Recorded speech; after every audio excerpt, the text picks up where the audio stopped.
Direnişe devam.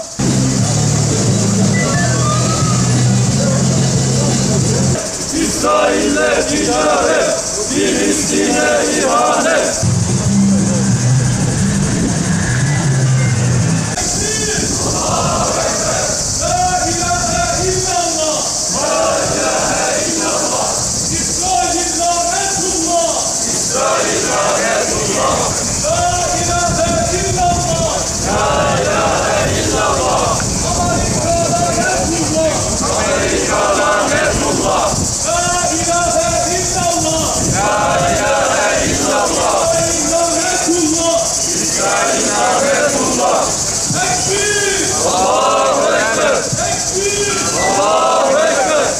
Biz burada zalime karşı zulmünü haykırmaya çalışıp zulme sessiz kalanlara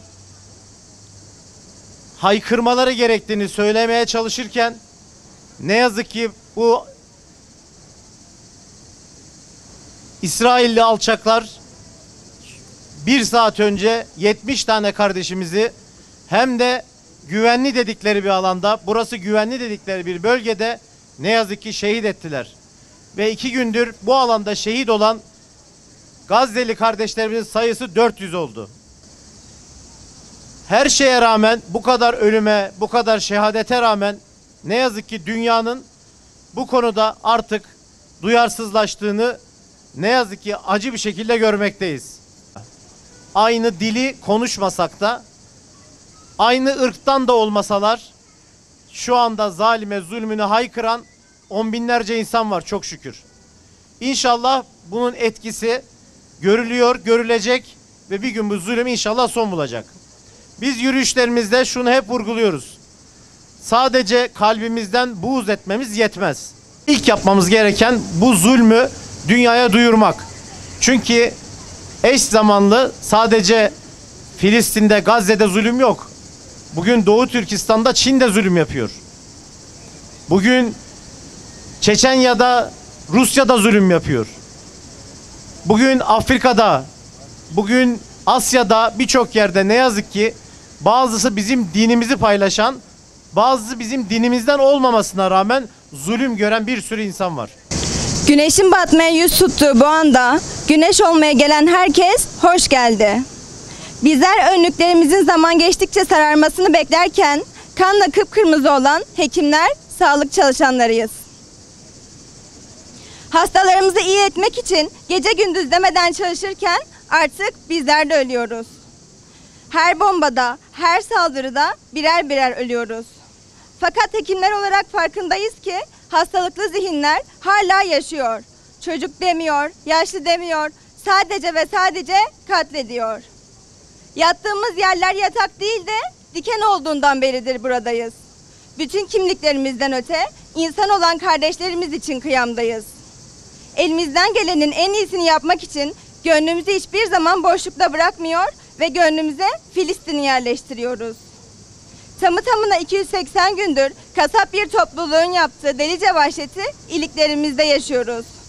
Bu zamanlarda 29 yıl önce aynı Srebrenica'da olduğu gibi çocuk, kadın, yaşlı demeden, göz kırpmadan, insanlık vasfı taşımadan yok edenleri lanetliyoruz. Ratko Mladic nasıl Bosna kasaba olarak anıldıysa, tarih bu varlıkları da insanlıktan en uzak köşeye koyacaktır. Yaklaşık bir asırdır Filistin'i işgal eden Siyonist rejim, o topraklarda sistematik bir şekilde katliamlar yapmakta, insanları yurtlarından zorla sürgün ederek vatanlarına ve mal varlıklarına el koymaktadır. İşgalci İsrail'in 7 Ekim'den süren saldırıları neticesinde şehit sayısı 38 bin, yaralılar ise 100 bin kişiyi geçmiş durumda. 20 bine yakın çocuk ise yetim kaldı. İsrail'in Gazze'de bulunan hastanelere yönelik saldırıları katliamlara dönüşmüş, ancak uluslararası alanda henüz bir yaptırıma maruz bırakılmamıştır. Tıbbi malzemelerin temini ve sağlık hizmetlerinin sunumu engelleniyor, hastaneler ya bombalanıyor ya da kuşatılıp hastalar ölüme terk ediliyor. Tıbbi malzemeler depoları patlatılıyor, küvezdeki bebekler hastanenin elektriği kesilerek ölüme mecbur bırakılıyor.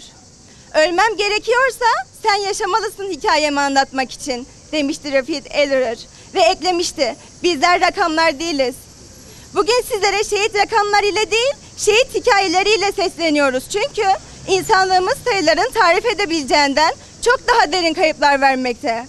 Bugün sizlere yaralılara şifa dağıtmak için aralıksız çalıştığı bir haftanın sonunda uyumak için yastığa başını koyduktan sonra evine isabet eden bomba ile emanetini teslim eden doktor baba olarak, çocuğunun saldırılarda ağır yaralandığını kızı hastaneye getirildiği zaman görüp sedyenin arkasından çaresizce koşan doktor anne olarak, torununun cesedini çadırda görünce teşhis edebilen, yorgunluktan bitap düşmüş sağlık çalışanı dede olarak sesleniyoruz.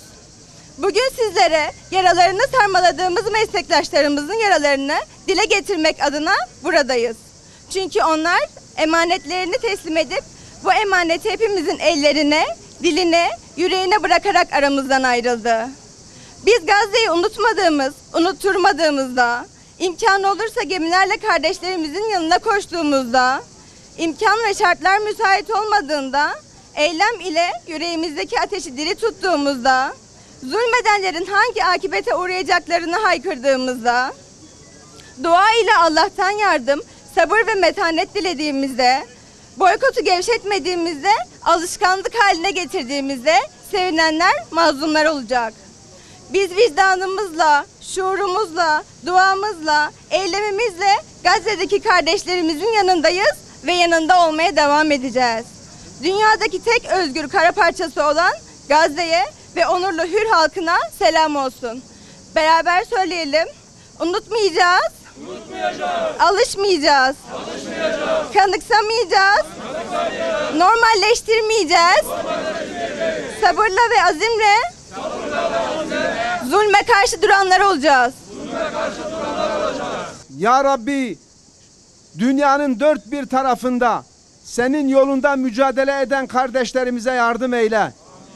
Sana hakkıyla kul olabilme mücadelesi veren kardeşlerimize yardım eyle ya Rabbi. Haseten şu anda Filistin'de, Gazze'de mücadele eden kardeşlerimize yardım eyle. Onlara sebat nasip eyle ya Rabbi.